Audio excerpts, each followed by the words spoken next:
another opportunity for you to witness at any point in your life through Bible Exposition series. They are so lifting, spiritual, and inspirational messages from the powerful man of God, Pastor P.B. Owueye, the General Overseer of the Gospel Church of the Living God, Imo, Ilesha, Osun State, Nigeria. Prepare to have your heart set ablaze for Christ. For the Bible says, "You shall know the truth, and the truth shall set you free." Stay blessed as you live.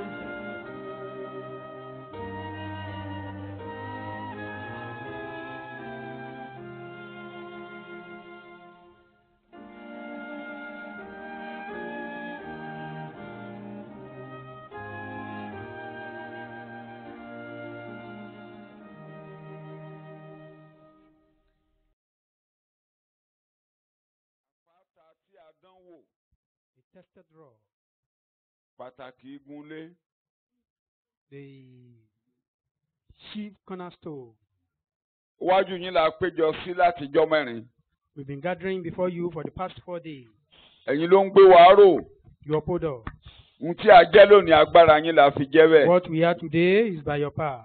Bíbélì ní àpáta náà ti ń tàn wọ́n lẹ́yìn, Kristi ní àpáta náà. Bible says the rock that followed them, Christ is the Inú rock. rẹ̀ lomi ìtura ti ń jáde sí wa. From you, the comfort water coming A from tún the ń péjọ rock. lálẹ́ yìí. We are gathering to Rán omi ìtura rẹ sí wa. comfort water unto Tú us. gbogbo ọkàn lára. Ní orúkọ Jésù ni mo gbàdúrà.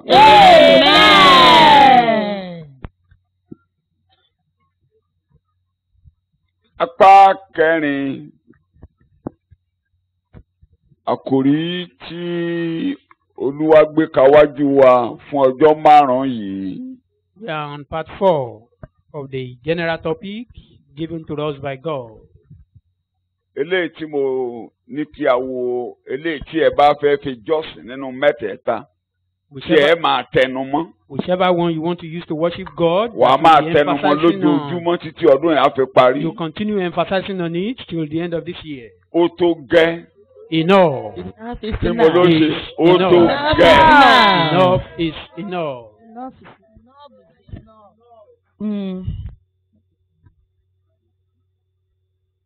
Ẹnu kò sọ pé ó tó gẹ́, padà sẹ́yìn. Either you say enough is enough, Dúró jẹ́ pull níbẹ̀ ni, back. yọ ọwọ́ rẹ lórí ọ̀rọ̀ yìí Or pátápátá. enough, withdraw your hand. Ṣùgbọ́n ẹ̀mí mímọ́ ti ń tẹ̀ ẹ́ mọ́ wa létí pé The Holy Spirit has ó been tó gẹ́. emphasizing it, that enough is enough.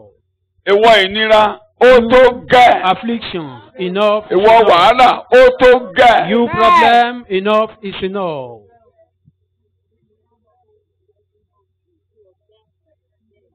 Àwò díẹ̀ lánàá, Ọlọ́run gan ló wí bẹ́ẹ̀. I lead you. That Ọlọ́run ló sọ bẹ́ẹ̀ God fún himself áńgẹ́lì said it. ìpanirun níbí yìí. He instructed the angel of Àtúwò destruction. lánàá pé Ọlọ́run gan ló sọ bẹ́ẹ̀ lórí ayé. We looked at it yesterday that God said it upon the Nígbà world. tó rí ẹbọ olóòórùn dédùn níwájú rẹ̀. When he saw the sweet smelling Ah, savour before ó ló him, tó gẹ́. he said, enough is enough. Mi ò ní kọlu ayé mọ́. I will no more Mi ò ní smite the kọlu world ẹ̀dá again. I alààyè will mọ́. no more smite any creature Ọlọ́run ló again. lóun ní kọlu ọmọ. God said he will no more smite you. Pé ó tó gẹ́ eléyìí tó ń kọlu That's ayé tó. enough of that one. Mélòó ìgbà tó wá rí ẹbọ Jésù lórí ìtẹ́ lórí. How much more when he saw the Láì lágbo sacrifice jìnnà of ká Christ lè on wo the díẹ̀ throne. lálẹ́ yìí. Àkòrí alẹ́ yìí lábẹ́ ẹ̀ ni pé The topic for this evening. kò sí àríyànjiyàn mọ́ òó tó gẹ́. No more, there is no more controversy. Enough is is enough. enough. Kò sí àríyànjiyàn mọ́. No more controversy. Bàbá ló sọ pé ó tó gẹ́. Our Father said, enough is enough.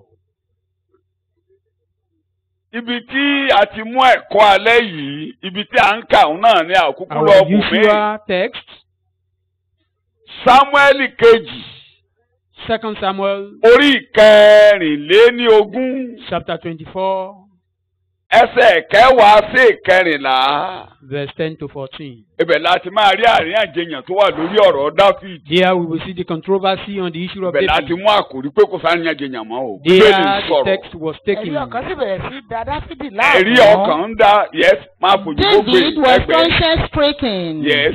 lẹ́yìn ìgbà tí ó ka àwọn ènìyàn náà tán. Bẹ́ẹ̀ni. after he had counted the fighting men. Dáfídì sì wí fún Olúwa pé and he said to the Lord, èmi ṣẹ̀ gidigidi lé èyí tí èmi ṣe. I have sinned greatly in what I have done. Ṣùgbọ́n èmi bẹ̀ ọ́ Olúwa. Now, O Lord, I beg you, Fi ẹ̀ṣẹ̀ ránṣẹ́ rẹ jì í. take away the guilt of your servant. Nítorí pé èmi hùwà ṣìwèrè gidigidi. I have done a very foolish thing. Dáfídì sì dìde ilé òwúrọ̀. Before David got up the next morning, Ọ̀rọ̀ Olúwa sì tọ̀ Gádì wòlíì wá. the word of the Lord had come to Gad the prophet. Àríran Dáfídì wípé David fear, lọ go kí o sì wí fún Dáfídì pé and tell David, báyìí ni Olúwa wí.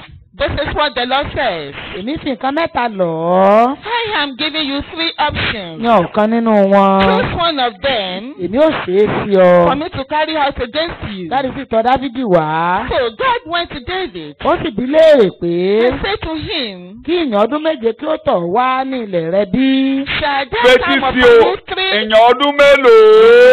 years of famine in your land? Number 2. Tàbí kí ìwọ kí ó máa sá lé oṣù mẹ́ta níwájú àwọn ọ̀tá rẹ. Or 3 months of Máa sin sá from lọ́kọ́ta máa your lé ọgọ́ta enemies? lé ọ fún how many months? Why the For enemies to be pursue? pursuing you for 3 Nígbà tí years. ó máa lé ọ. Ọ̀ya. Tàbí kí àrùn ìparun ijọ́ mẹ́ta kí ó wá sí ilẹ̀ rẹ. Òjòjò, 3 days of àjàkálẹ̀ àrùn, plague in your ọjọ́ land. mélòó? Ọjọ́ 3 mẹ́ta. days. 3 days pestilence. Rò ó nísinsìnyí. Now then, think it over. Kí o sì mé èsì tí èmi ò mú padà Ọ̀ya, sẹ́ni ìwọ tó náà rán ìwọ mi. ló And lè. decide how I should Olùgbọ́ answer mi, the one èwo ló who lè sent mú me. nínú You, mẹ́tẹ̀ẹ̀ta? my Kò sí o. listener, which of the 3 can you choose? So P. None. Iṣẹ́ ta àríyànjiyàn tó ń lọ lórí Dáfídì rẹ ni. That was the controversy Àríyànjiyàn tó going wà on. lórí ẹ̀, ẹjọ́ ti dókè. Ẹjọ́ dókè lọ́dọ̀ Ọlọ́run. The Ọlọ́run bẹ́ẹ̀ case jẹ́ is already in the olóòótọ́, presence of àmọ̀ bó God, ṣe máa and ṣe, God is àmọ̀ bó ṣe máa ṣe, faithful. ó ti Don't ní know how àyànfẹ́ we rẹ do. ni, àmọ̀ He bó ṣe said, máa ṣe, it's ẹjọ́ your mi lọ, blood. We know ẹjọ́ how mi you lọ. do. There was Lórí there was àríyànjiyàn a ni bàbá wa ni ó On dáa. this controversy, God David said mú that kan, okay, mú David kan. choose one. Àríyànjiyàn. In the midst of Ẹjọ́ lọ controversy, lórí there was rẹ̀. a report on it. Wọ́n ní kí mi sọ fún ọ pé I am to tell tó o you, bá wá sọ́dọ̀ Jésù if you come to Jesus, tó o dì mọ́ ẹbọ Jésù you cleave unto his only torí sacrifice. ẹbọ olóòórùn dídùn ti dọ́dọ̀ Ọlọ́run. Because the sweet smelling savour Gbogbo is already in the àríyànjiyàn presence lórí of ayé God. rẹ yóò tiwọ́. Every controversy over your life Wọ́n will ní kí n stop. sọ fún ọ náà pàdé yìí pé I am to tell tó bá lè you in this meeting, dìmọ́ Jésù olùgbàlà. only if you can cleave unto Ó Christ tó Jesus. gẹ́ Enough is enough. àríyànjiyàn lórí ọ̀rọ̀ rẹ tó gẹ́. Enough of controversy over your case. Ẹjọ́ rẹ tó ń fi ń lọ ó tó gẹ́. Enough of accusation. Olùkíṣù tó ń mẹ́jọ rẹ lọ sọ́dọ̀ Ọlọ́run ó tó gẹ́. Enough of the accuser. Àwọn tó ń rọjọ́ rẹ tó ń pariwo lórí ọ̀rọ̀ rẹ ó tó Those gẹ́. who are making noise, who are accusing you, Ẹni enough tó is bá enough. gbà á. Anyone who believe that, Ọ̀rọ̀ ìgbàlà ni It's ẹni a bá matter gbà of á faith. á rí bẹ́ẹ̀ fún. if you believe it, it shall be. Gbogbo ẹjọ́ That's so. kẹjọ́ tán ti Any ń tò lérí ọ̀rọ̀ mi accusation. nígbà tí mo ti délé ayé. Any cases Àtàbáwọn tó dìde concerning me, tán kàn right bínú tán from rojọ́ the day I tán was pariwo born, tán rojọ́ tán fẹjọ́ mẹ́sàn tán lọ those who are káàkiri. making noise, Bàbá ní reporting kí n sọ me, fún ọ pé ó tó gẹ́. my father said Ṣé lórí that ẹsẹ̀ from rẹ̀ you, ó tó gẹ́. enough, it's enough. Bí àríyànjiyàn mọ́ lórí ọ̀rọ̀ mi No o. more controversy on my Ó case. tó gẹ́. Enough is enough. Bí àríyànjiyàn No lórí more ọ̀rọ̀ mi. controversy on my case. Ó tó gẹ́.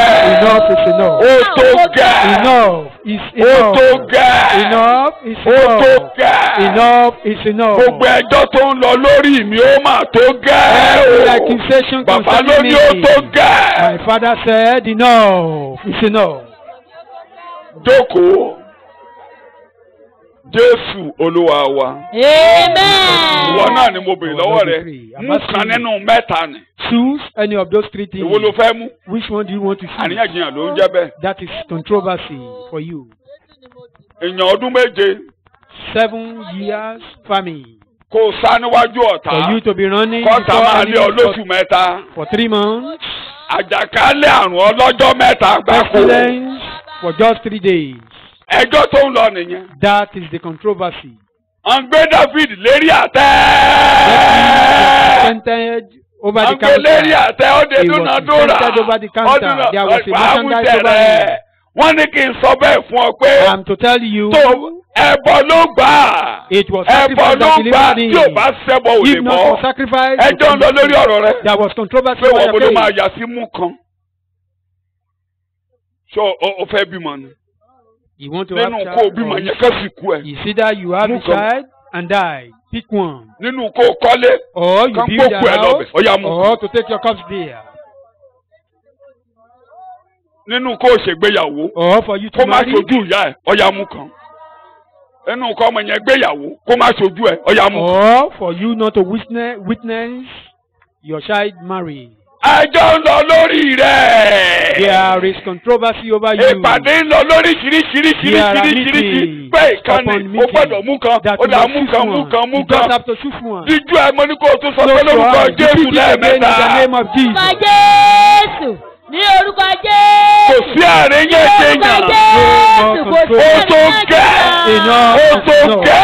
Enough. Ó tó gẹ́ lórí ọ̀rọ̀ mi. Enough for my Ó tó case. gẹ́ lórí ọ̀rọ̀ mi. Enough is enough. Ó for tó my gẹ́ case. lórí ọ̀rọ̀ mi. Enough is Ó enough for tó my gẹ́ case. lórí ọ̀rọ̀ mi. Enough Ó is tó gẹ́ enough. lórí ọ̀rọ̀ mi. Enough is Ó tó enough. gẹ́ lórí ọ̀rọ̀ mi. Enough is Ó tó enough. gẹ́. Kò sí àríyànjiyàn. Jésù lolúwa, kò sí àríyànjiyàn rẹ̀. Fún ìdí èyí ó tó gẹ́, wàhálà ìdààmú ó tó gẹ́. Ní orúkọ Jésù Olúwa wa.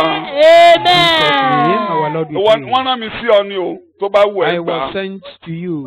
If you like, Mo ti jíṣẹ́, mo ń jíṣẹ́ Take tí bàbá it. rẹ̀ bẹ́ẹ̀ máa jẹ tán lọ́la. Lóṣù tó I've sì been máa delivering jẹ the tán. message and I will finish it Ẹjọ́ ń just lọ. tomorrow.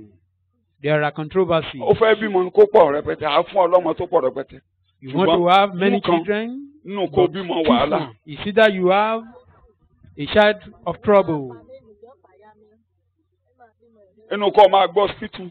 for you to be residing in the hospital. Gbogbo nǹkan burúkú gbogbo All náà such ibẹ̀ náà ti ní evil kó o mú things. kan. They are saying you should pick one. Pé wo ló ṣe? That which one is better?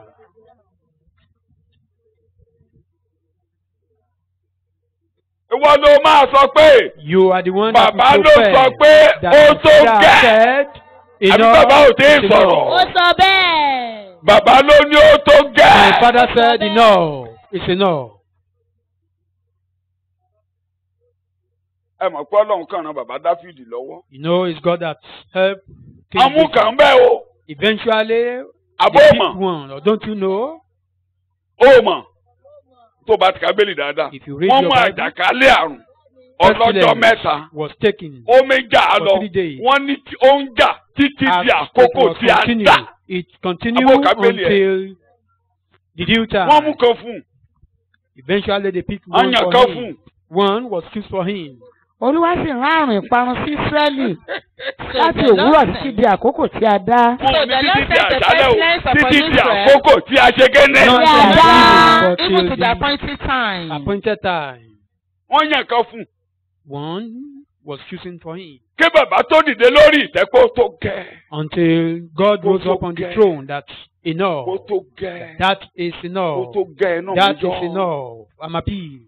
Náà wá gbé lànà kalẹ̀ fún pé Then they now said Kékeré the náà má máa procedure for him. tẹ̀síwájú For o. this thing not to continue, lọ tẹ́ pẹpẹ go and síbi tó ti rí áńgẹ́lì make yẹn. an altar where you see Tí a bá the ti wá angels. ṣe ẹbọ sísun o. Once a burnt offering is Lẹ́yìn ìgbà made, tí a bá ti sun ẹran lẹ́yìn ibùdó. after Tí olórí the àlùfáà mú ẹ̀jẹ̀ ẹran wọn ni wá sí animal ibi is burned mímọ́. outside the city, Kò and rí the high sí priest will bring the àríyànjiyàn blood mọ́. to the holy place. There will be no more O ò controversy. ní yàn kan nínú ibi You will mọ́. no more choose anyone Kò of sẹ́ni them. tó máa yan ibi fún No ọ. one. Ẹnu ara ẹ ló máa fi sọ bẹ́ẹ̀. Mi ò yan kankan nínú ibi o. I'm not Ẹnìkan ò choosing dẹ̀ ní mú ibi wá nù ilé mi o. evil. Mi ò ní yàn kan I nínú will ibi not tí choose any evil. ibi ò ń ṣe tèmi o. Evil is not for Ẹlẹ́dàá me. mi kan tí ó Kò dá sí àríyànjiyàn. No controversy Kò again. sí àríyànjiyàn. No more controversy.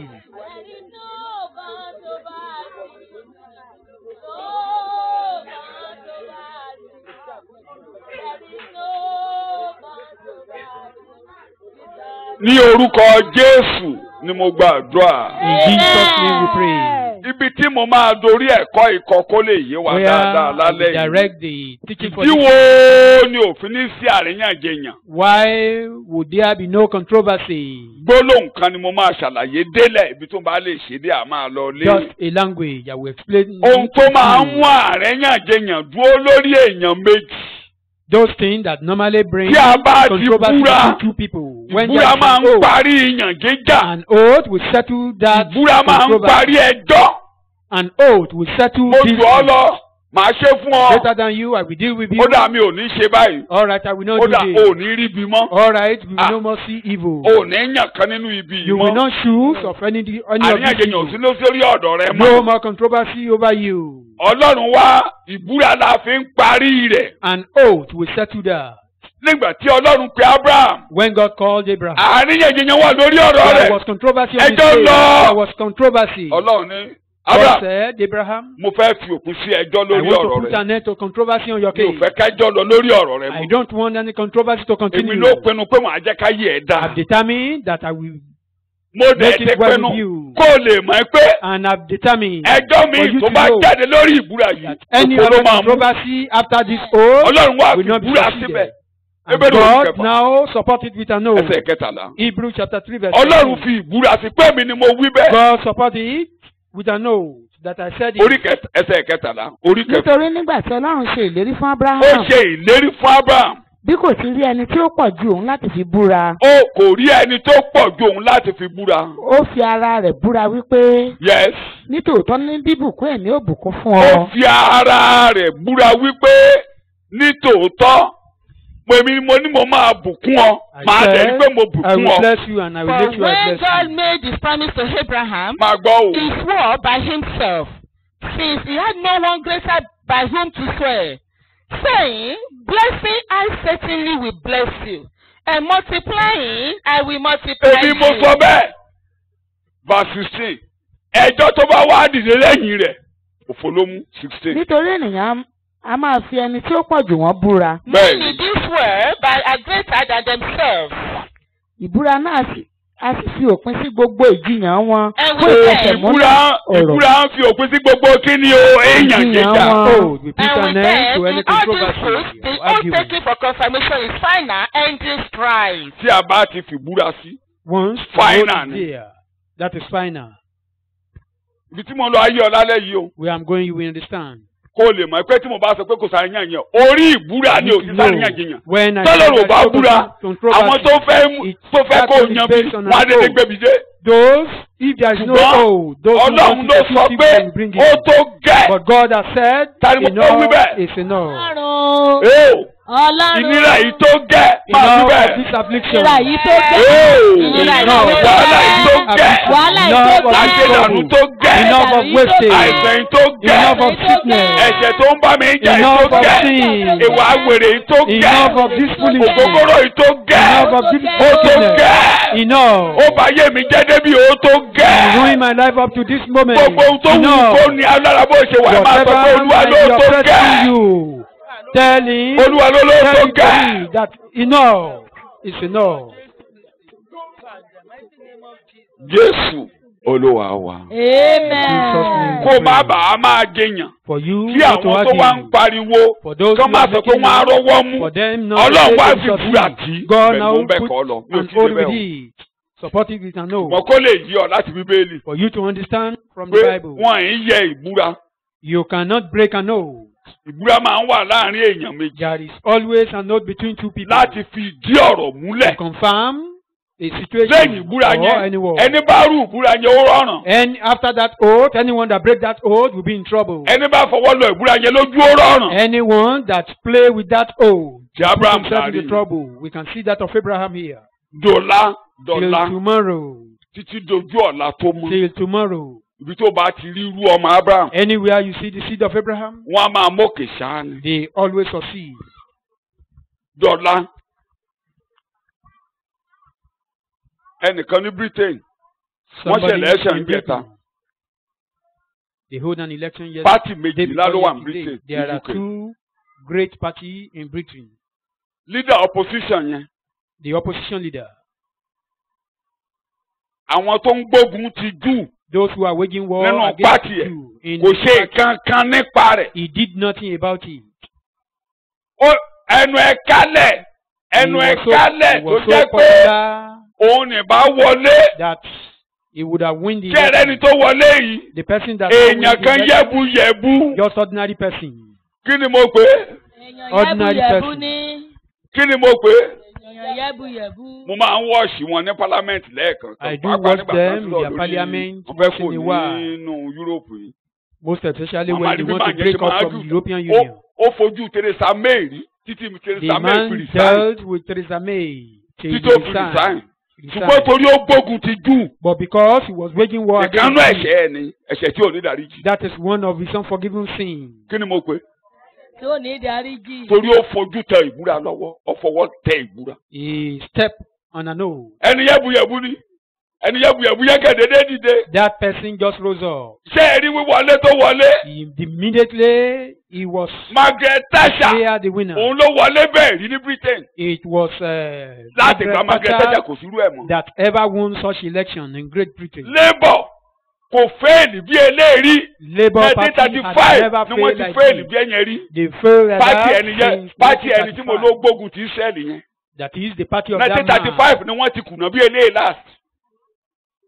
Òun lẹ́ni àkọ́kọ́ torí ó fẹ́ fọwọ́ lọ ó rọra dákẹ́ wọ́n ń gbógun ti Ísírẹ́lì. He was Ó dákẹ́ silent sí on the war waging against lẹ́ni tí mo Israel. ní ìyàwó gbọ́dọ̀ jẹ wọ́n. The person has said, Ẹni do not kí ìyà suffer jẹ again, wọ́n. and you are now preparing Ọlọ́run for ara their ayẹsẹ̀ suffering. gbẹ. God just Ilẹ̀ step aside. ni ó ti máa wọ́ títí láéláé. torí Jésù ló ṣẹ́gun fún mi. British politics ó lọ ọlẹ̀ ẹni He yẹ́bùyẹ́bù went yẹn. down. That Ó person win that is not landslide popular. victory tó lágbára He tó lágbára win tó so lágbára. the election totally. 78 ló fi kọjá borderline majority. Wọ́n ní àwọn ibi tí wọn ò tí ì win rí. Where they've never lọ won bẹ̀. before, he went there. Wọ́n ní election wíwọlé rẹ̀ ó kó Britain ó sọ wọ́n dẹyọ kan pé kò sí ìjà. Àwọn The ẹnikẹ́ni jà àwọn ẹnikẹ́ni jà.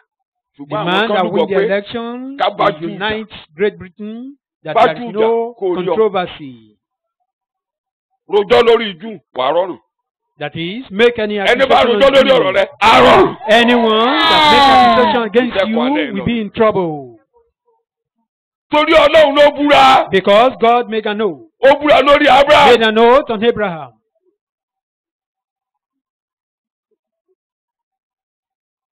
Ẹ bá pè lẹ́tàn. Call it deceit. Àwọn ará Gíbíónì The Gibeonites. nígbà tí wọ́n gbọ́ pé ogun When Ísírẹ́lì they ti ṣẹ́gun gbogbo ilẹ̀. heard that Israelites had won all those great Àwọn ni cities, wọn ò fẹ́ parun. and they said they don't want to be ruined. Ẹ̀rí yẹn nínú orí kẹsàn-án You see that in láti ẹsẹ̀ kẹẹ̀ẹ́dógún Joshua chapter 9. nínú ìwé Joshua. Wọ́n wá wá They came láì fagùn. in a nutshell. Wọ́n lọ́nà jíjìn láti wá àṣẹ ibi tí wọ́n ti They wá ìlú wọn lied lóko. that Ìlú we wọn lóko came kó from a parun. far away distance, not knowing that their Ìlú wọn ló tẹ̀lé àì town ó yẹ was kó the parun. next to Wọ́n láwa ò ours. ní parun o. And they said we will not be ruined. Kí ni wọ́n mú jáde níbẹ̀ ni pé What am I trying to bring out here? wọ́n wá wọnú ìbúra pẹ̀lú Ísírẹ́lì. They enter into an oath or a covenant with Ísírẹ́lì ni àwọn ò ní Israelites. pa yín. And Israelites said, we will not kill you. Nígbà tó dọjú ọjọ́ kejì And on the second day, ni wọ́n wọ ìlú they Gíbíónì. enter into their Ó town. kẹ́ni máa yọ̀dà sí wọn. Nobody to draw sword against Torí them. ìbúra ńlá ti wà Because láàrin there was wọn. a great covenant between them. Ìbúra ńlá ti wà A láàrin. great covenant between them.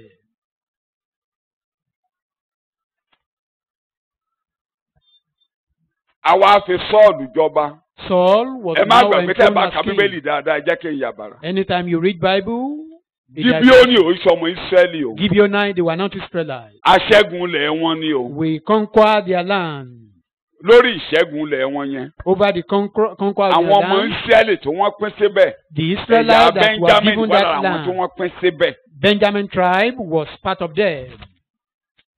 Tí wọ́n pín sí ibi tí Gíbíónì wà yẹn. That is in the land of the Gibeonites. Ṣùgbọ́n àwọn were ọmọ given to Gíbíónì Benjamin. tó jẹ́ Gíbíónì ni wọ́n látẹlẹ̀. But Apọ́nmìtà the original àti aṣẹ́gìtà náà. nation, native of that town, Their water cells. so ìgbà tí wọ́n máa jọba kì í sọmọ Gíbíónì ni wọ́n fi jọba nígbà tí wọ́n fi Sọ́ọ̀lù jọba ọmọ Ísírẹ́lì ọmọ Bẹ́ńjámínì ní Sọ́ọ̀lù ṣùgbọ́n torí pé ilẹ̀ Gíbíónì ni wọ́n pín fún Bẹ́ńjámínì. But because the Benjamins were given to Gibeonite land. Tí ẹ bá ń ka genealogy that is tí ẹ máa rí pé wọ́n sọ Gíbíónì wọ́n ń sọ mọ́ àwọn ará Bẹ́ńjámínì. They normally mention kì í ṣe pé Gibeonite with àwọn ará Bẹ́ńjámínì jọmọ Gíbíónì ọmọ Gíbíónì ò jọba. It's not that the Gibeonites are Benjamin. Sọ́ọ̀lù ìṣọmọ Gíbíónì.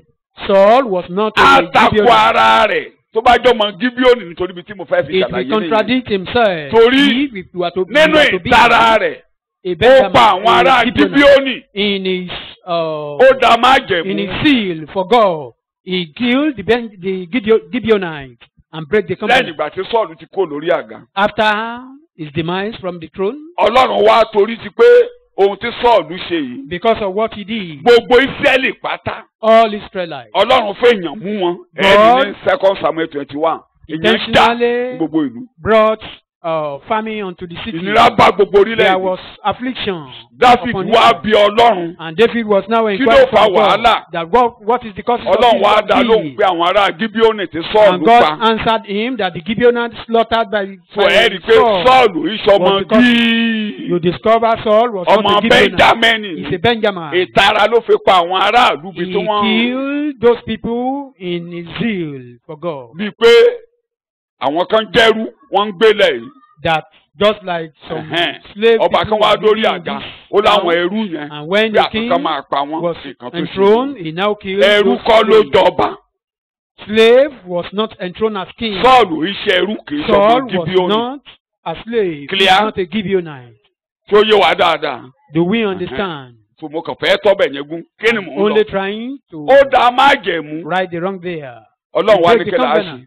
Àwọn ará God now Gíbíónì. said, what do we do? Ẹ jẹ́ kán mú Saul said, what do we do? ọkùnrin méje wá nílé Sọ́ọ̀. And the Gibeonite requested Pé inú for bí wa.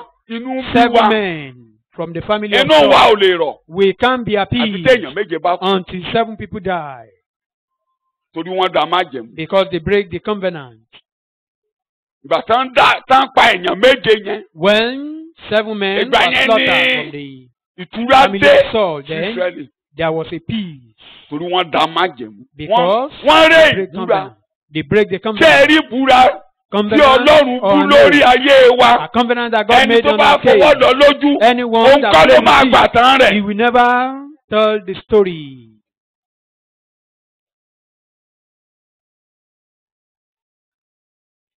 Gbogbo yín mọ̀, You all know. ẹ̀yin olùkábẹ́lì, Bible reader. bèrè Ráhábù panṣágà How Rahab the bó ṣe harlot. wọnú ètò Ọlọ́run. How he entered into Ó the gbọ́ plan of God. ìròyìn. He had the news. Ó gba àwọn àmì He, sílẹ̀. he accepted Ìbúra the ńlá wà spy. láàárín àwọn àmì There àti was a aṣẹ́wó. great covenant between the spies and the harlot.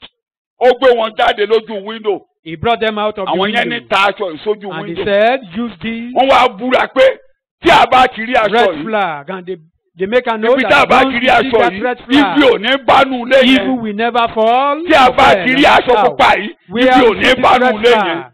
Tó o bá taṣọ yìí, If a you pa don't ọ́. put this flag there, A ò dẹ̀ ní jẹ̀bi then yẹn. you'll be killed and will Ṣùgbọ́n not tí a bá be ti guilty. lè rí aṣọ yìí, Once we see that flag gbogbo there, ibi tó máa bálù yìí kò ní kọ́. all the evil that will befall this city, you will be out of it. Bẹ́ Ráhábù àtẹ̀bí ẹ̀ ṣe là nìyẹn. That was how Rahab Orí ìbúra escaped. ẹ̀jẹ̀. Pé mo Covenant búra, of blood. That mo I make dá a covenant. májẹ̀mú. I make a covenant. Tí mo bá ti rí ẹ̀jẹ̀, Once I see the tí mo blood, rí àmì ẹ̀jẹ̀ I nínú see ilé the yìí, sign of blood tí in mo rí this àmì house. ẹ̀jẹ̀ I see the lára sign of blood ẹnikẹ́ni, on anybody. kò sí ẹnikẹ́ni tó bá lóun àfọwọ́lé. Anyone that want to rubbish that person, Èmi ló máa pa fúnra mi. I will kill the person myself. Lórí ẹni yẹn kò sáré yàn jẹyàn. On that person, Ẹjọ́ no kẹjọ́ tẹ́ bá controversy. kójọ níbi tí mo bá ti rí àmì ẹ̀jẹ̀. Ẹni yẹn ṣẹjọ́ rò. Anything against that man, where I Ó see ṣe blood, dọ́rò. that person will be in trouble. Nǹkan tó ní kí n sọ fún ọ lálẹ́ That ni. is the message for you. Tó this bá evening. gbà á, If you believe it, wàá máa gbádùn ayé ẹ̀ títí wàá fi díjọba ọ̀run. You enjoy your life till you reach heaven. But if you say that is for the man of God, then it belongs to me and my family. That is my teaching and my family. Any case on my family, no control. Anyone that accuse me will be in trouble. Take my case to the if that meeting is not scattered that day, you will be in trouble. You that anyone that set up evil will never enter into my family. No evil will enter into my family. I've never shoot any evil. No controversy. God has made a no, and it will never change.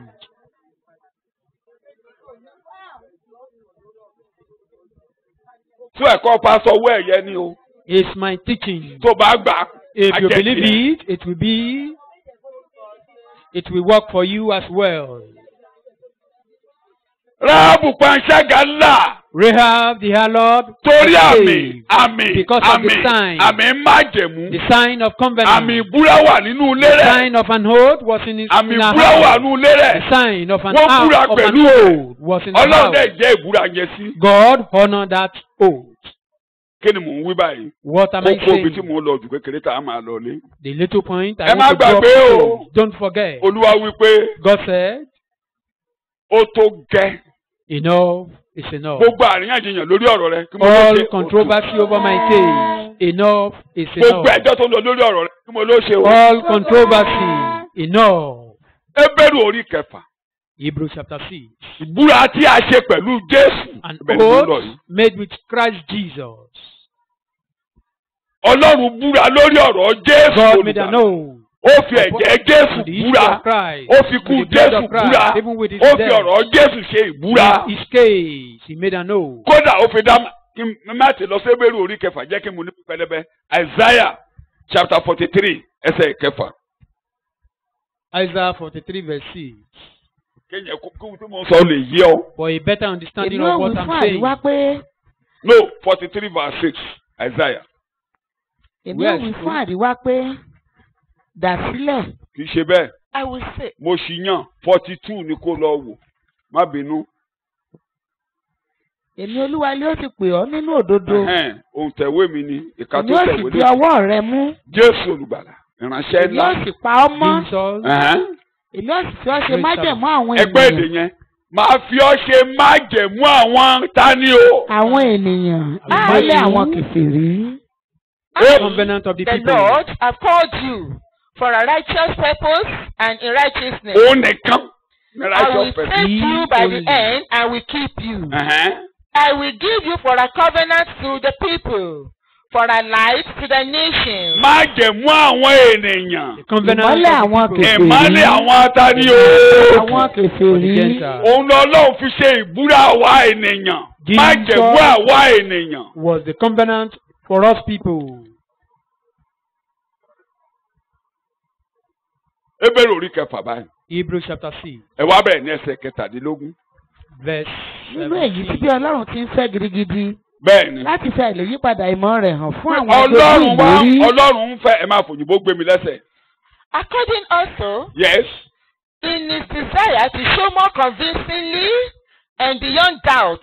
Tó ń gbọ́ pé kó yí ọ dáadáa. For you to understand clearly. Beyond any reasonable doubt. Kọ́kẹ́ ẹ balẹ̀ pé mo ní kò sáré yàn jẹyàn. That I said there is no controversy. Calm down. No doubt. Ó fi ìbúra sí àwọn tó bá máa jogún ìgbàlà. Bíbélì ló kà. Yes. Those who will inherit. Ó fi ìbúra sáàárín wọn. Ó fi ìbúra. Ó fi Jésù ṣe ìbúra sáàárín àwọn tó bá máa jogún ìgbàlà. Ó búra lórí ọ̀rọ̀ yín. Pé kò sí àríyànjiyàn lórí ọ̀rọ̀ rẹ̀. There is no controversy. Pé nípa ohun àìlè yípadà méjì. Pé mo ní kinní méjì tí mo fi ṣe ìbúra. Nǹkan méjì ẹ kíyèsí o ni mo fi ṣe ìbúra. Tí mo bá ti rí nǹkan méjì bí àná ẹ̀rí pé mo sọ pé ó fòṣùmọ̀rẹ̀ sí fún Noah pé mo fòṣùmọ̀rẹ̀ sójú ọ̀run fún mi. Pé lórí tó ń bá ti lè rí òṣùmọ̀rẹ̀. Once I see rainbow, èmi ò ní kọlu ayé mọ́. I will no more smite the world. Mo wá ní nǹkan méjì.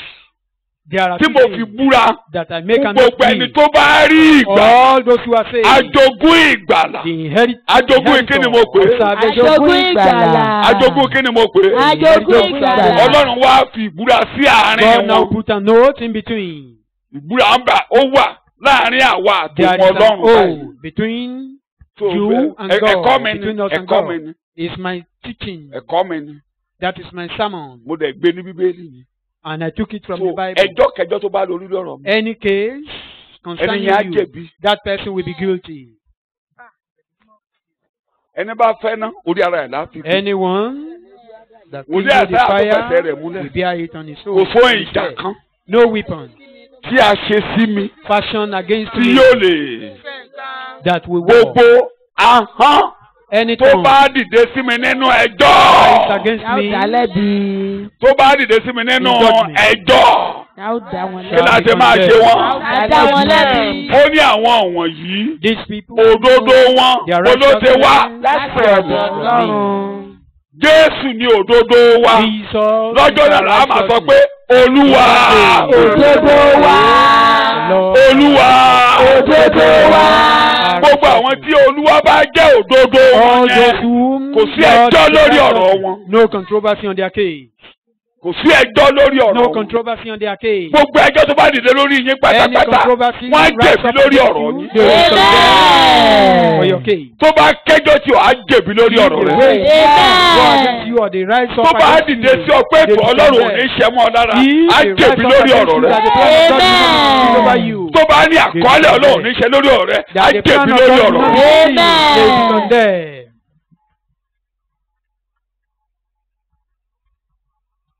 díjú ẹ Close your jẹ́ eyes. kí n máa mu díẹ̀ mẹ́gbọ̀dọ̀ kanjú.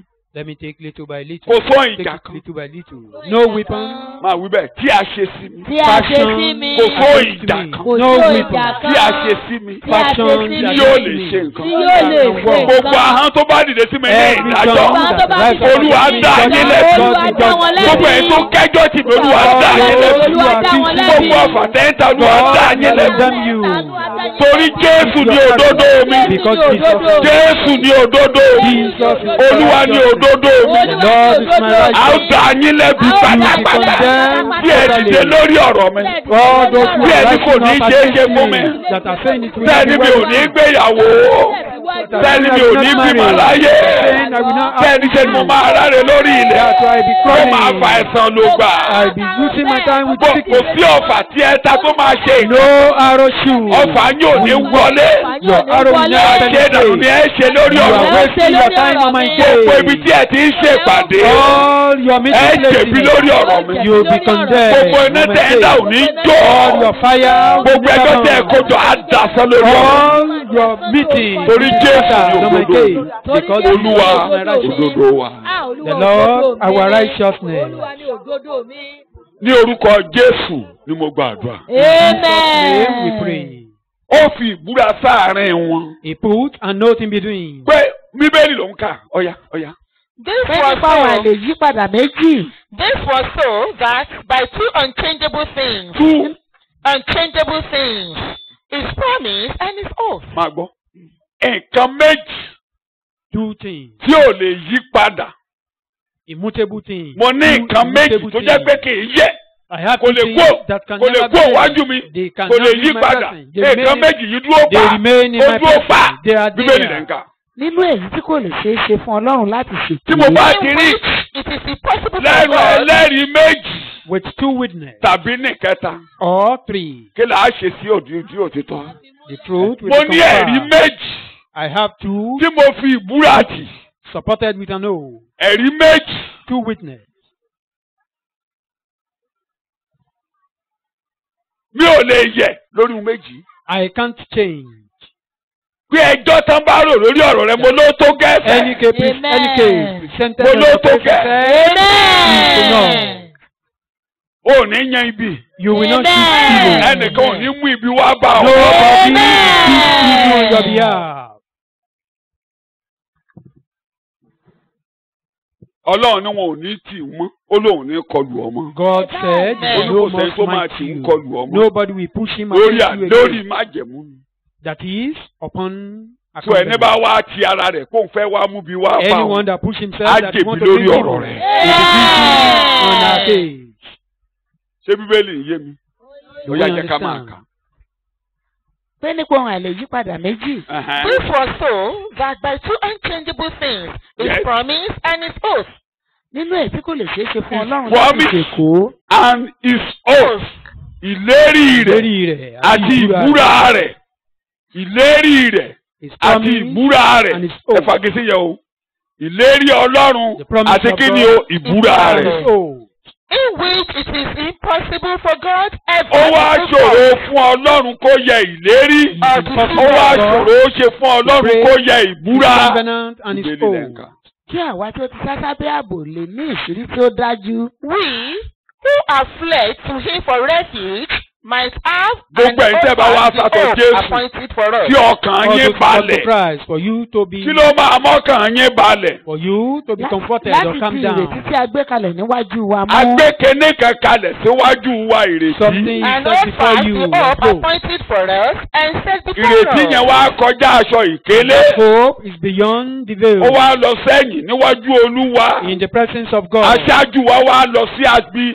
Níwájú Olúwa yẹn ni aṣáájú wa tí a fi jẹ àlùfáà nígbàtẹ́ mẹ́ẹ̀ẹ́ ìbúra òun nìyẹn. That is the oath. Ìbúra òun nìyẹn. That is the oath. Nǹkan méjì two things ló wà níwájú Olúwa.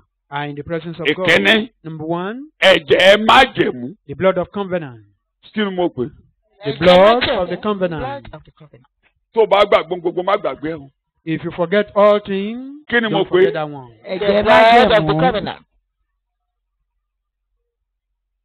Ó ní èyí ni ẹ̀jẹ̀ májẹ̀mú. This is the blood tí a ta sílẹ̀ fún. Covenant shed for you. Ó ní mo pè ní ẹbọ olóòórùn dídùn tí a gbé lọ síwájú Olúwa lánàá. I call it the sweet smelling savour. Ẹ̀jẹ̀ májẹ̀mú yìí ẹ jẹ́ kí n fẹsẹ̀ kàn láti. This blood of covenant. Hébérù orí ìkẹtàlá. Hebrew 13. Ẹsẹ̀ 20. Verse 20.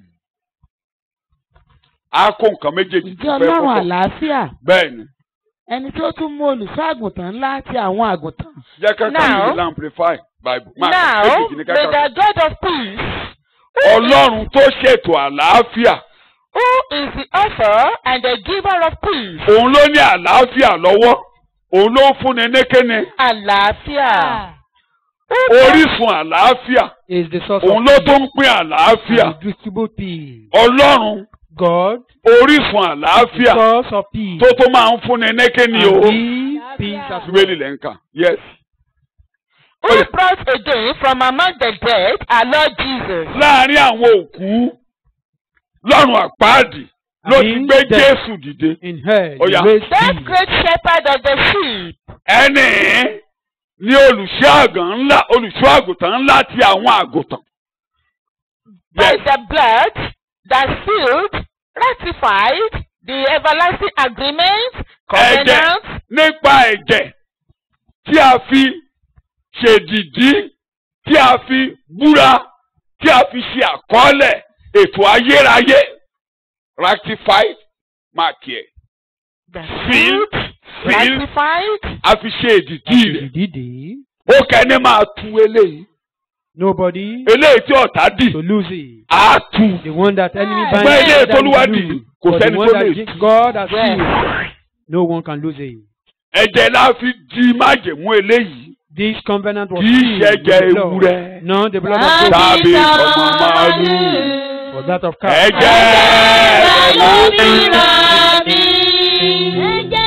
Ó títò torí mò ń kájú ọ̀yá kásán. Nípa ẹ̀jẹ̀ májẹ̀mú ayérayé. Through the everlasting agreement, covenant, testament. Tó ń gbọ́. Ìpinnu ayébáyé Ọlọ́run. Pé ìpinnu ayébáyé ètò ìgbàlà. Àwọn ẹni ìgbàlà. Mo fèdí díẹ̀ jẹ̀dí. Those who are saved, I seal them with the blood. Torí ẹ̀jẹ̀ májẹ̀mú yẹn. Because it's the blood of covenant. One, the first thing. Tí Ọlọ́run gbé kalẹ̀. That God set up. Tí ẹnikẹ́ni ò lè tú. That no one can lose it. Ẹnikẹ́ni ò lè tú. No one. So gbogbo ẹjọ́ tó bá lọ lórí ọ̀rọ̀ yẹn lónìí. ẹ̀jẹ̀ májẹ̀mú kó tú wọn ká. ẹ̀jẹ̀ májẹ̀mú kó tú wọn ká. bíbẹ̀ fún ààrẹ ẹ̀jẹ̀ májẹ̀mú kó tú wọn ká. ẹ̀jẹ̀ májẹ̀mú kó tú wọn ká. gbogbo ẹjọ́ kẹjọ lórí ọ̀rọ̀ gbogbo ìpàdé lórí ẹ̀jẹ̀ májẹ̀mú kó sọ ní ìdásán. Be scattered in the name of Jesus, because the blood is on the altar. Ní orúkọ Jésù. Ní orúkọ Jésù ni mo gba àdúrà. Èkejì. Number 2. Ẹ parí Hébérù orí kẹfà yẹn ẹsẹ̀ 20. Yẹn la jẹ́ kẹ́ kókó kejì jáde dáadáa. Orí kẹfà ẹsẹ̀ 20. Ibi tí aṣáájú wa ti wọ̀ lọ fún wa. Aṣáájú wa wọbẹ̀ fún wa. Jésù. Yes. Where Jesus has entered in for us in advance, yes, a forerunner, having become a high priest forever after the order. Olórí àlùfáà láéláé nípasẹ̀ kíni o. Ẹni tí ikú ò lè mú kúrò. Olórí àlùfáà. Tó bá ti wà lórí àga, agbẹ̀sẹ̀ ẹ̀jẹ̀ ò ní ráyè jẹun. The avenger of blood. Agbẹ̀sẹ̀ ẹ̀jẹ̀ ò ní wọlé mi sọ bẹ́ẹ̀. Olórí àlùfáà wà níwájú Ọlọ́run jẹ́. Ikú ò lè rọ́ nípò. Ibi ò ní wọlé wá bá mi. Àjàkálẹ̀ ò ní wọlé wá bá mi. Ẹ̀dà ò ní wọlé wá bá mi. Ìparun ò ní wọlé wá bá mi. Olórí àlùfáà ń bẹ láàyè. Olórí àlùfáà ń bẹ láàyè. Jésù Olúwa wa. Ẹnìkan ò lè lọ fẹjọ́ ẹ̀sùn mọ́ kó jàre. No one can report you. Olórí àlùfáà pé ká gbẹ̀sẹ̀ ẹ̀jẹ̀ wá yọ̀dà. Ó yà lọ pa kọ́rọ̀ jọ́ mọ́. For them to accuse you. Pé nítorí náà àgbẹ̀sẹ̀ ẹ̀jẹ̀ lọ máa yọ̀dà níbẹ̀. Ó tó gẹ́ wíbẹ̀ lẹ́ẹ̀mẹ́ta ó tó gẹ́. Àgbẹ̀sẹ̀ ẹ̀jẹ̀ ó tó gẹ́. Ó tó gẹ́. Kò sí àríyànjiyàn. Olórí àlùfáà ń bẹ láàyè. No controversy. Olórí àlùfáà ń bẹ láàyè. Ó tó gẹ́. Enough is enough. My high priest liveth. Ní orúkọ Jésù. In Jesus' name we pray. Amen. Orí keje. Chapter 7. Ẹ gbé láti ẹsẹ̀ ìkọkànlélógún dé ìkejìlélógún. Hébérù from 21 to 22. Torí àkókò mi. Nítorí a ti fi wọ́n jẹ àlùfáà láìsí ìbúra. Àwọn àlùfáà kí Jésù tó dé lábẹ́ Mósè. Wọ́n ìbúra lórí ọ̀rọ̀ wọn. Fagisi ọ̀rọ̀ ìbúra wọn bá sọ lálẹ́ yìí. A máa fi àwọn yẹn jẹ Ọlọ́run ìbúra. Ṣùgbọ́n eléyìí Ọlọ́run búra. Ó búra pé mi ò lè yí padà. Àlùfáà yín rèé. Mo fi jẹ́ àlùfáà nípasẹ̀ Mẹ́kísédékì. Mo búra pé yóò máa ràn ọ́ lọ́wọ́ títí dé òpin. For those who formerly became priests received their office without it being confirmed by the taking of an oath by God. But this one was designated and addressed and saluted with an oath. The Lord has sworn and will not regret it. Mo búra mi ò yí padà. I make an oath ibi ò ní and bá I yín. never share. Ẹ̀dà ò ní wọlé yín mọ́. Ọ̀tá ò ní jẹ lórí ọ̀rọ̀ yín. A fi jẹ àlùfáà pẹ̀lú kí ni mo pè é? Máa tẹnumọ́, kò sáré yàn jẹ yẹn o. No more controversy. Torí mo ní àlùfáà tí a fi jẹ pẹ̀lú kí ni mo gbé òyìnbó rẹ̀. Mo ní ẹ̀jẹ̀ má jẹ̀mú ọ̀dẹ̀ni. Mo ní àlùfáà tí a fi jẹ pẹ̀lú. I have an high priest enthroned with an oath. So kò sẹ́jọ́. No more controversy. Kò sẹ́jọ́. No more case. Tó bá ti gbọ́ pé wọ́n mi rojọ́ rẹ̀ máa ṣeré ẹ̀. When you hear that some people ẹni bá rojọ́ máa jẹ̀bi. Accusing you, anyone that accuse you with guilty. Àwọn kan ṣe pàdé lórí ọ̀rọ̀ rẹ̀ òfò ni wọ́n máa mú lórí ọ̀rọ̀ rẹ̀. Some people are making torí àlùfáà mi wà àfijẹ́ pẹ̀lú kí ni mo gbé ìbúra. That my high priest was made with an oath. A ò níwọ̀n yìí ṣèpàdé. We are not saying they don't hold meeting. Àwọn kan lè máa ṣèpàdé lábẹ́ lórí àtàn níbẹ̀ níbẹ̀. They may even be hold meeting and they don't do it there. I'm less concerned. Àbò kàn ọ́. Or are you concerned? Àbẹ̀yẹn kàn ọ́. Kò kàn mí. Àwọn kan á ṣèpàdé lóru ẹ̀ ní ìmọ́jú. So we hold meeting. Tán bá kójọ lórí ọ̀rọ̀ rẹ̀. If they gather Kí ni wọ́n máa mú lórí ọ̀rọ̀ rẹ̀? Ìdí wọn náà fẹ́ máa mófo lórí ọ̀rọ̀ rẹ̀. Torí alálùfáà tí a fi jẹ pẹ̀lú ìbúra. A ní ẹ̀jẹ̀ májẹ̀mú. Nǹkan ìyípadà méjì tọ́lọ́run ò lè ṣèké. Ọlọ́run ló tó gẹ́. Ẹjọ́ yín tó gẹ́. Bíbẹ̀ lẹ́mẹ̀ta ẹjọ́ yín tó gẹ́. Ìpàdé yín tó gẹ́. Ẹ̀mí mú ìdáwọ́lé yín ṣe lórí ayé mi. Wàhálà tẹ́ ń ṣe tó gẹ́. Kò sí àríyànjiyàn lórí ọ̀rọ̀ mi. Jésù Olúwa wa. Jẹ́ kí n gbìyànjú fẹsẹ̀ tilẹ̀ kí n tó máa lọ. Let me establish that before I go. Ó wá fi àyà tí pé ètò ìrìn àjò yín sọ́run. That our journey to heaven. Mo fi àyà tí. I guarantee it. Mo fi àyà tí. I guarantee your journey. Gẹ́gẹ́ bí ìgbà tá a fi àyà tí Jacob torí májẹ̀mú. Like when májẹ̀mú Abraham Jacob was láti sọ eléyìí. Àwọn afọ bí Jésù ní because of the covenant. I will now tell us how Jesus support us. Genesis 28:15. Serve as our guarantee. Torí ìbúra Abraham lélẹ́yìí tí mo fẹ́ ka. Because of the oath or covenant made with Abraham. Now we read that of Jesus Christ. Màá parí ẹ̀ sọ́dọ̀ bàbá Paul àmà lọlé.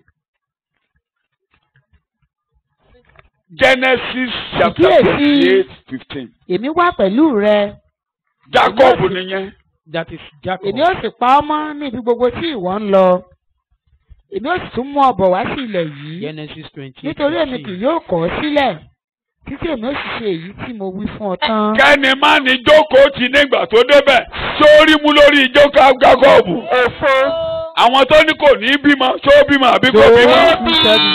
Ìlérí ìjòyè 12, ó bí 12 àbí kò bí 12. The promise of. And behold, I am with you. Gbogbo ìlérí Ọlọ́run pátá yóò ṣẹ mọ́ mi lára. Lórí ẹsẹ̀ rẹ̀ wípé ìlérí Ọlọ́run yóò ṣẹ mọ́ mi lára. The promises of God. Gbogbo kẹ́ni má ní lórí ọ̀rọ̀ mi. Gbogbo àwọn tó kóra jọ pọ̀ pé kò lè ṣeé ṣe. Ó tó gẹ́. Ó tó gẹ́.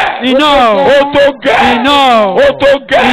Ó tó gẹ́. Kò sí àríyànjiyàn. No more controversy. Ó tó gẹ́ lórí ọ̀rọ̀. No more controversy. Ó tó gẹ́ lórí ọ̀rọ̀. Ó tó gẹ́ lórí ọ̀rọ̀. Ó tó gẹ́ o. Ó tó gẹ́. Tó gẹ́ lórí ọ̀rọ̀ mi. Ní orúkọ Jésù ni mo gbàdúrà. In Jesus' name we pray. Amen. Amen.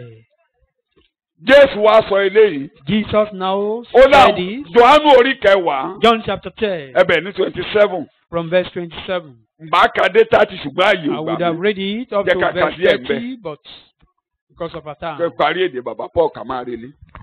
The sheep that are my own. And I listen to my voice. Àwọn àgùntàn mi ń gbọ́ ohùn mi. Ohun tó máa ràn ọ́ lọ́wọ́.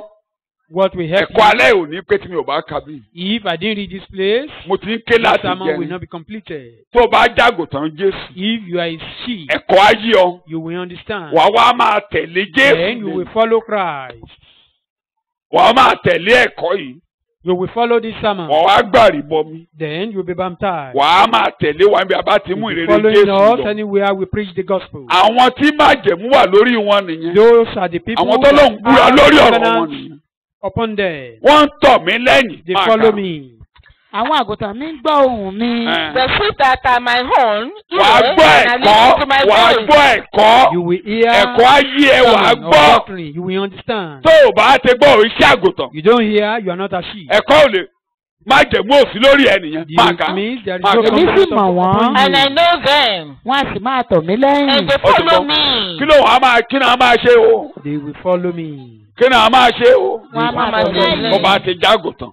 If you are a sheep. Máa bọ̀ wá gbẹ́kọ̀ọ́ láàárọ̀ ọ̀la. Come to listen to sermon tomorrow morning. Fún bọ̀ nírọ̀lẹ́ ọ̀la. We are coming tomorrow even. Wà bọ̀ wá gbẹ́kọ̀ọ́. Come. Nírọ̀lẹ́ Monday. On Monday evening. Mo ń wọnú ilé lọ. Ọ̀ya. Wà á máa nǹkan tí Jésù ní kàkí là ń ṣe yìí. Wọ́n á máa tọ̀ mí lẹ́yìn. They will be following me. Wọ́n wá ró oore kan gbà. Then you receive. Oore ìyà ẹnẹ́pẹ̀ẹ́kún. Kí ni mo pè é? Oore ìyà ẹnẹ́pẹ̀ẹ́kún.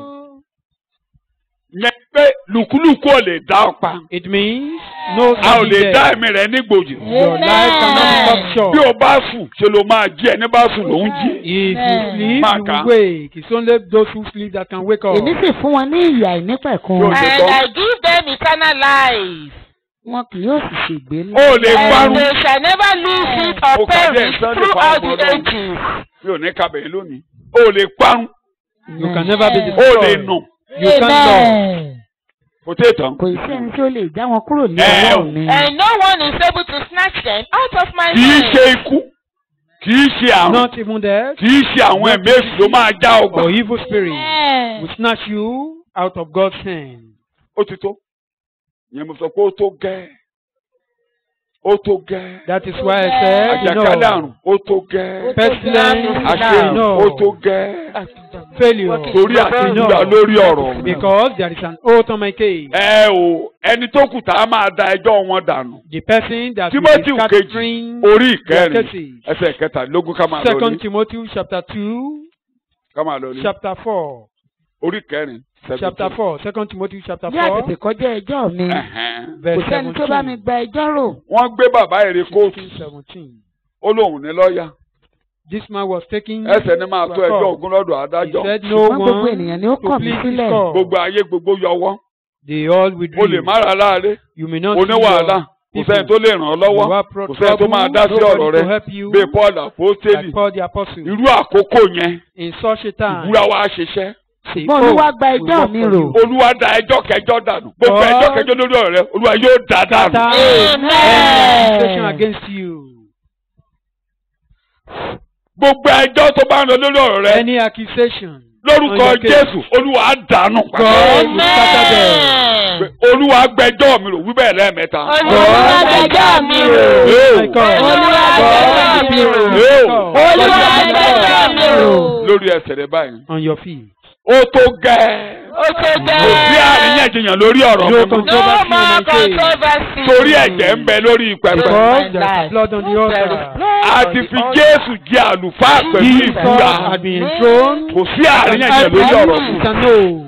Gbogbo ẹni bá ti ní kò lè ṣeé ṣe, ó máa jẹ̀bi lórí Anyone ọ̀rọ̀ that mi. is saying it won't be possible will be guilty on my case. Kò sí àríyànjiyàn lórí ọ̀rọ̀ mi.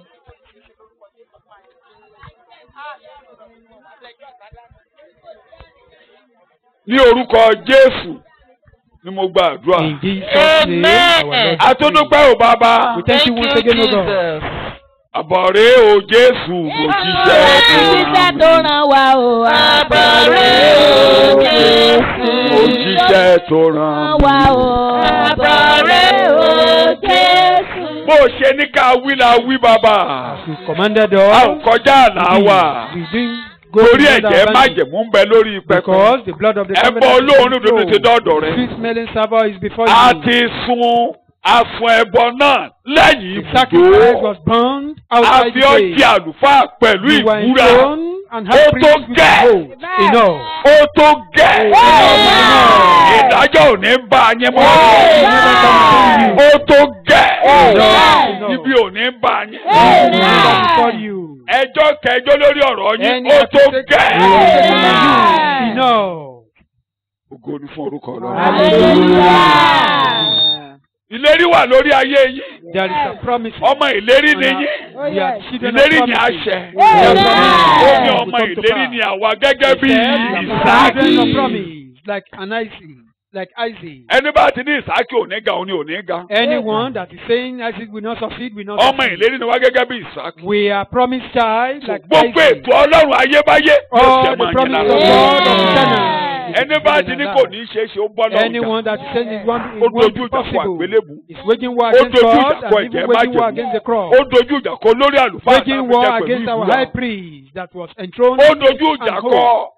Ó dojú ìjà kọ ẹbọ olóòórùn dédò. Waging war against the sweet smelling savour Olúwa kẹjọ dìde. that will raise Lẹ́yìn ìgbà any tí a ti accusation sun ẹbọ lẹ́yìn ibùdó. after the sacrifice has been burned Tí outside ìdájọ́ the ti gate parí. and the judgment key. Olúwa gbé wọn wọnú ìdájọ́. He is now saying Ẹni he bá will sọ look bẹ́ẹ̀, for judgment ó again. tako ìlànà. Anyone Ó that is tako saying ẹ̀jẹ̀ that is májẹ̀mú. contradicting Ó dojú the ìjà statute. kọ Ọlọ́run. He is waging war Ogun against náà God. di tolúwa. The battle is of the Ogun Lord. náà di tolúwa. The battle is of the Lord. Ogun náà di The tolúwa. battle is of the Lord. Ẹ̀ẹ́dẹ̀jà ajá lórí ọ̀rọ̀ yìí. Ẹ̀ẹ́dẹ̀jà ajá lórí ọ̀rọ̀ yìí. Ẹ̀ẹ́dẹ̀jà ajá lórí ọ̀rọ̀ yìí. Ogun náà di olúwa ni. Ogun náà di olúwa ni. Yóò jà fún yín. Yóò jà fún yín. Yóò jà fún yín. Yóò jà fún yín. Yóò jà fún yín. Yóò jà fún yín. Yóò jà fún yín. Ẹ̀ẹ́dẹ̀jọ́ jẹ́ o. gbẹ́jọ́ yín rò. Olúwa gbẹ́jọ́ yín rò. Ẹ̀jẹ̀ májẹ̀mú á jà fún wọn. Ẹ̀jẹ̀ májẹ̀mú á jà fún wọn. Ní orúkọ Jésù ni mo gbàdúrà. Orí ọ̀fẹ́ Jésù Kristi Olúwa wa. Ìfẹ́ ti Ọlọ́run. Ìgbàgbọ́ Ọlọ́run ẹ̀mẹ́mẹ́mọ́. Kó wà pẹ̀lú yín. Ṣàmẹ́yẹ kó kalẹ̀.